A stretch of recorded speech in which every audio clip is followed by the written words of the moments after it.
ನಮಸ್ಕಾರ ಸ್ನೇಹಿತರೆ, ದಿನದ ಎಲ್ಲ ಪ್ರಮುಖ ಸುದ್ದಿಗಳಿಗೆ ಸ್ವಾಗತ.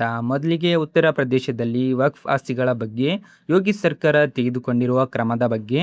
ಸಾವಿರಾರು ವಕ್ಫ್ ಆಸ್ತಿಗಳ ನೋಂದಣಿಯನ್ನು ಸರ್ಕಾರ ರದ್ದು ಮಾಡಿದೆ. ದಾಖಲೆಗಳ ಪರಿಶೀಲನೆ ವೇಳೆ ಜಾಗದ ಅಳತೆ, ಮಾಲೀಕತ್ವ ಮಾಹಿತಿ ಹಾಗೂ ಫ್ಲ್ಯಾಟ್ ನಂಬರ್ಗಳಲ್ಲಿ ಗೊಂದಲ ಪತ್ತೆಯಾಗಿದೆ ಅಂತ ಅಧಿಕಾರಿಗಳು ಹೇಳಿದ್ದಾರೆ. ಕೆಲವು ಆಸ್ತಿಗಳ ಮೇಲಿದ್ದ ಕ್ಲೈಮ್ಗಳನ್ನು ತಿರಸ್ಕರಿಸಲಾಗಿದೆ.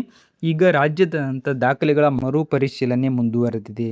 ಇನ್ನೊಂದು ಕಡೆ ಬಕ್ರೀದ್ ಹಬ್ಬದ ರಜೆ ವಿಚಾರದಲ್ಲಿ ಪಶ್ಚಿಮ ಬಂಗಾಳ ಸರ್ಕಾರ ಹೊಸ ಆದೇಶವನ್ನು ಹೊರಡಿಸಿದೆ. ಮೊದಲು 3 ದಿನಗಳ ರಜೆ ಘೋಷಣೆ ಮಾಡಲಾಗುತ್ತಿತ್ತು. ಈಗ ಅದನ್ನು 1 ದಿನಕ್ಕೆ ಮಾತ್ರ ಸೀಮಿತ ಮಾಡಲಾಗಿದೆ. ಈ ನಿರ್ಧಾರ ರಾಜಕೀಯ ವಲಯದಲ್ಲಿ ಭಾರೀ ಚರ್ಚೆಯಾಗಿದೆ. ಕೆಲವು ನಾಯಕರು ಸರ್ಕಾರ ವಿರುದ್ಧ ಆಕ್ರೋಶ ಹೊರಹಾಕಿದರೆ, ಇನ್ನು ಕೆಲವರು ಸರ್ಕಾರದ ಕ್ರಮವನ್ನು ಬೆಂಬಲಿಸಿದ್ದಾರೆ. ಇದೇ ಸಮಯದಲ್ಲಿ ಭಾರತ ಮತ್ತೊಂದು ಮಿಸೈಲ್ ಪರೀಕ್ಷೆ ಯಶಸ್ವಿಯಾಗಿ ನಡೆಸಿದೆ. ಒಡಿಶಾದ ಚಂಡೀಪುರ ಪರೀಕ್ಷಾ ಕೇಂದ್ರದಿಂದ ಅಗ್ನಿ-1 ಬ್ಯಾಲಿಸ್ಟಿಕ್ ಮಿಸೈಲ್ ಉಡಾವಣೆ ಮಾಡಲಾಗಿದೆ. 700 ರಿಂದ 1200 ಕಿಲೋಮೀಟರ್ವರೆಗೆ ಟಾರ್ಗೆಟ್ ಹೊಡೆಯುವ ಸಾಮರ್ಥ್ಯ ಈ ಕ್ಷಿಪಣಿಗೆ ಇದೆ. ಸಾಂಪ್ರದಾಯಿಕ ಹಾಗೂ ಪರಮಾಣು ಸಿಡಿತಲೆ ಎರಡನ್ನೂ ಹೊತ್ತೊಯ್ಯಬಲ್ಲ ಈ ಮಿಸೈಲ್ ಯುದ್ಧ ಪರಿಸ್ಥಿತಿಯಲ್ಲಿ ವೇಗವಾಗಿ ನಿಯೋಜಿಸಬಹುದಾಗಿದೆ. ಇನ್ನು ಅಮೆರಿಕದ ವಿದೇಶಾಂಗ ಕಾರ್ಯದರ್ಶಿ ಮಾರ್ಕೊ ರೂಬಿಯೋ ಭಾರತ ಪ್ರವಾಸದ ವೇಳೆ ಪ್ರಧಾನಿ ನರೇಂದ್ರ ಮೋದಿಯವರೊಂದಿಗೆ ಮಹತ್ವದ ಮಾತುಕತೆ ನಡೆಸಿದ್ದಾರೆ.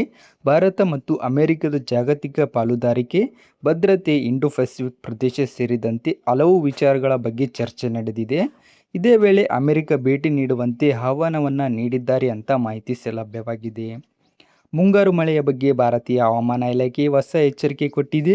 ಮುಂದಿನ ಕೆಲವು ದಿನಗಳಲ್ಲಿ ಮುಂಗಾರು ಮತ್ತಷ್ಟು ಚುರುಕಾಗಲಿದೆ ಅಂತ ಹೇಳಲಾಗಿದೆ.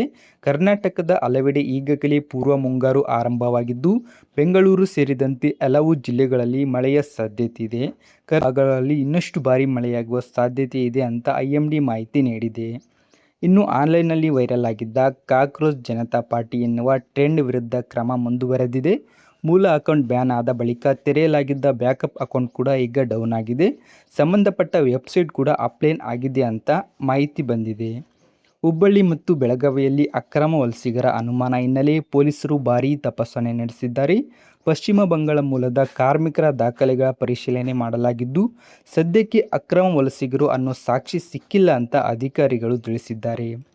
ಇನ್ನು ಬೆಂಗಳೂರಿನ ಹೊರವಲಯದಲ್ಲಿ ದೇಶದ 2ನೇ ಅತಿದೊಡ್ಡ ಕ್ರಿಕೆಟ್ ಸ್ಟೇಡಿಯಂ ನಿರ್ಮಾಣಕ್ಕೆ ಶಂಕುಸ್ಥಾಪನೆ ಮಾಡಲಾಗಿದೆ. ಸುಮಾರು 80,000 ಆಸನ ಸಾಮರ್ಥ್ಯದ ಈ ಕ್ರೀಡಾಂಗಣದಲ್ಲಿ ಹೋಟೆಲ್, ಹೆಲಿಪ್ಯಾಡ್ ಮತ್ತು ಹಲವು ಆಧುನಿಕ ಸೌಲಭ್ಯಗಳಿವೆ.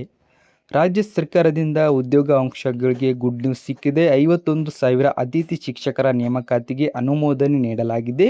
ಜೂನ್ ತಿಂಗಳಲ್ಲೇ ನೇಮಕಾತಿ ಪ್ರಕ್ರಿಯೆ ಆರಂಭವಾಗಲಿದೆ ಅಂತ ಶಿಕ್ಷಣ ಸಚಿವ ಮಧು ಬಂಗಾರಪ್ಪ ಹೇಳಿದ್ದಾರೆ. ಇನ್ನು ಆರೋಗ್ಯ ಇಲಾಖೆ ಅಬೋಲಾ ವೈರಸ್ ಬಗ್ಗೆ ಮುನ್ನೆಚ್ಚರಿಕೆ ಮಾರ್ಗಸೂಚಿ ಹೊರಡಿಸಿದೆ. ವಿಮಾನ ನಿಲ್ದಾಣಗಳಲ್ಲಿ ಕಟ್ಟುನಿಟ್ಟಿನ ತಪಾಸಣೆ, ಕ್ವಾರಂಟೈನ್ ವ್ಯವಸ್ಥೆ ಹಾಗೂ ಆಸ್ಪತ್ರೆಗಳಲ್ಲಿ ವಿಶೇಷ ಸಿದ್ಧತೆ ಮಾಡಿಕೊಳ್ಳಲು ಸೂಚನೆ ನೀಡಲಾಗಿದೆ. ಕೊನೆಯದಾಗಿ ಕೇಂದ್ರ ಸರ್ಕಾರಕ್ಕೆ RBI ದೊಡ್ಡ ಪ್ರಮಾಣ ಡಿವಿಡೆಂಡ್ ಹಣ ವರ್ಗಾವಣೆ ಮಾಡಲು ಅನುಮೋದನೆ ನೀಡಿದೆ. ಇದರಿಂದ ಸರ್ಕಾರಕ್ಕೆ ಆರ್ಥಿಕವಾಗಿ ದೊಡ್ಡ ನೆರವು ಸಿಗಬಹುದು ಅಂತ ಹೇಳಲಾಗ್ತಿದೆ. ಸೊ ಫ್ರೆಂಡ್ಸ್, ಇದಾಗಿತ್ತು ಇವತ್ತಿನ ಫುಲ್ ನ್ಯೂಸ್. ವಿಡಿಯೋ ಇಷ್ಟವಾದರೆ ಲೈಕ್ ಮಾಡಿ, ನಮ್ಮ ಚಾನಲ್ನ ಸಬ್ಸ್ಕ್ರೈಬ್ ಮಾಡಿ.